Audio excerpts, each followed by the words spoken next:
Welcome to the Bare Metal Cyber CISSP Prepcast. This series helps you prepare for the ISS Squared CISSP exam with focused explanations and practical context.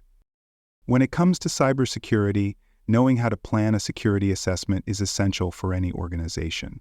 Whether you are evaluating systems for vulnerabilities, checking compliance with industry standards, or reviewing internal security processes, you need a solid foundation in assessment planning.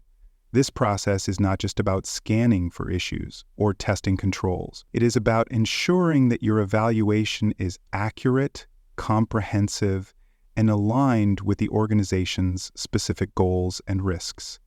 If the plan is weak or unclear, the results of the assessment can be misleading or incomplete, leaving critical gaps unaddressed. A security assessment helps organizations detect weaknesses before attackers do. These assessments can take many forms, from automated scans and manual testing to audits and documentation reviews. But no matter the method, planning is what makes the assessment meaningful. Planning helps define what you are testing, why you are testing it, how you will collect information, and what outcomes you hope to achieve. Without this clarity, the assessment could drift off course, waste resources, or fail to deliver any value. For the exam, you need to understand how security assessments begin with planning and how that planning connects to compliance, risk management, and decision-making. Let us begin with the most important step in any security assessment, defining the objective and scope. The objective is the reason for the assessment. You may want to verify compliance with a specific regulation, identify technical vulnerabilities in a system, evaluate the effectiveness of implemented controls, or determine readiness for a future audit.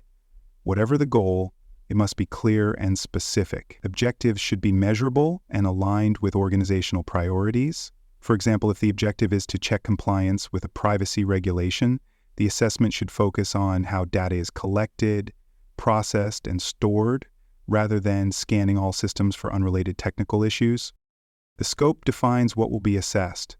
This can include hardware, software, network segments, physical locations, or even specific business processes. Scoping is where you decide what is in and what is out. This is important because assessments take time and effort and resources are limited. Trying to evaluate everything at once can lead to shallow results and wasted time. A clearly defined scope helps focus attention and ensures that all participants understand their roles and expectations. You should also consider organizational structure and involve stakeholders who can help refine the scope or identify critical systems that should not be overlooked. Once the objectives and scope are defined, the next step is to select the right assessment method. The type of assessment depends on what you are trying to learn. If you want to identify known vulnerabilities in your systems, a vulnerability scan may be appropriate. This is typically an automated process that checks systems for known weaknesses like outdated software or poor configurations. If you need to understand how a real attacker might exploit your environment, penetration testing is more appropriate. This involves simulating an attack to see how deep a skilled attacker can go. If your goal is to verify compliance with internal policies or external regulations, then an audit is the better choice. Audits are systematic reviews that include examining policies, procedures, and records. Each method has different strengths. Vulnerability scans are fast and broad, but they may not catch deeper issues. Penetration testing is realistic and thorough, but it is more time-consuming and expensive. Audits provide documentation and structure, but they depend heavily on interviews and documentation review. Selecting the right method ensures that the results match your original goals. It also helps avoid situations where an organization expects one type of insight but receives another. For the exam, remember that the method must match the objective and be scoped to the organization's needs. With the type of assessment chosen, the next step is to prepare the organization for the activity. Preparation involves creating a formal plan that outlines the assessment process from start to finish. The plan should include dates, locations, systems involved, tools to be used, and expected outcomes. It should also identify roles and responsibilities. Who is conducting the assessment? Who will they report to? Who can provide access or answer technical questions? These roles need to be defined so that the assessment team has support and so that the organization knows what to expect. During preparation, the assessment team also needs to secure permissions and access. This means getting written authorization to test systems, especially if penetration testing is involved. It also means confirming that assessors have the credentials they need to access the environments they are testing.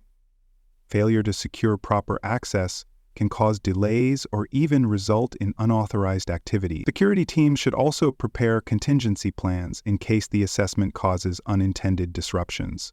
For example, scanning tools may overload systems or trigger alerts.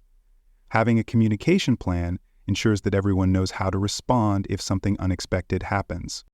Planning also includes identifying the tools that will be used. Automated scanners, manual testing tools, questionnaires, checklists, and interviews all play a role. These tools must be appropriate for the environment and should be tested beforehand. Inaccurate tools can create false positives or negatives, which can lead to poor decision-making. It is also important to define how data will be collected, analyzed, and reported. The assessment team should know how to document findings and how to present results in a way that decision-makers can understand. For more cyber-related content and books, please check out cyberauthor.me. Also, there are other podcasts on cybersecurity and more at baremetalcyber.com. Now that the plan is in place, the team can begin executing the assessment. Execution must follow the plan as closely as possible, but the team should also remain flexible. Unexpected issues may arise, systems may be offline, credentials may fail, or previously unknown risks may be discovered. The assessment team must be ready to adjust without losing focus on the original objective and scope. Communication is key during this phase. The team should provide regular updates to stakeholders, especially if the assessment uncovers serious issues that require immediate attention. Documentation is another critical aspect of execution. Every step taken during the assessment should be recorded, including methods used, systems tested, issues discovered, and evidence collected. Good documentation not only supports findings, but also helps with remediation. It ensures that if the team recommends changes, those changes are based on clear evidence. Documentation also supports compliance and can be used in future assessments to track progress over time. As findings are collected, they should be analyzed and categorized by severity and impact. This helps prioritize remediation efforts. Not all vulnerabilities are equally dangerous. Some may require immediate action, while others can be addressed later. The assessment team should work with stakeholders to develop an action plan. This plan should include timelines, responsible parties, and verification steps to confirm that issues have been resolved. After the assessment is complete, the team should conduct a debrief. This is where lessons are learned. What went well? What could be improved? Were there gaps in the plan? Did the scope need adjustment? Feedback from all participants should be gathered and documented. These lessons will inform the next assessment and help refine the planning process.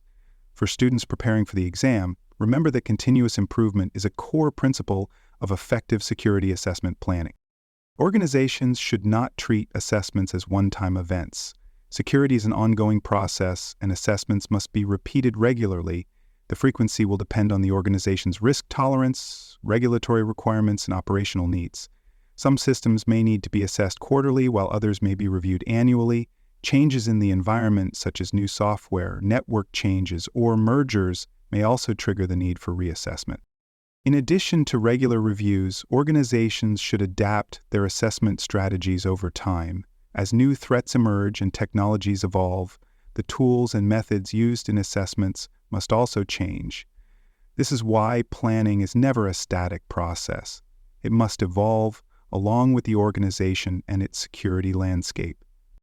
Regular training is also critical. Everyone involved in the assessment process, from system owners to technical testers, must understand their roles and responsibilities. They must know how to handle sensitive data, how to report findings, and how to interpret results. Training ensures that assessments are conducted consistently and that everyone understands the importance of the activity. Finally, collaboration is essential. Planning a security assessment is not the job of a single team. It requires input from multiple departments, including IT, legal, compliance, and business operations. Cross-functional collaboration ensures that assessments are realistic, focused, and aligned with organizational goals. It also improves the chances that findings will be addressed promptly and effectively. Thanks for joining us for this episode of the Bare Metal Cyber CISSP Prepcast. For more episodes, tools, and study support, visit us at baremetalcyber.com.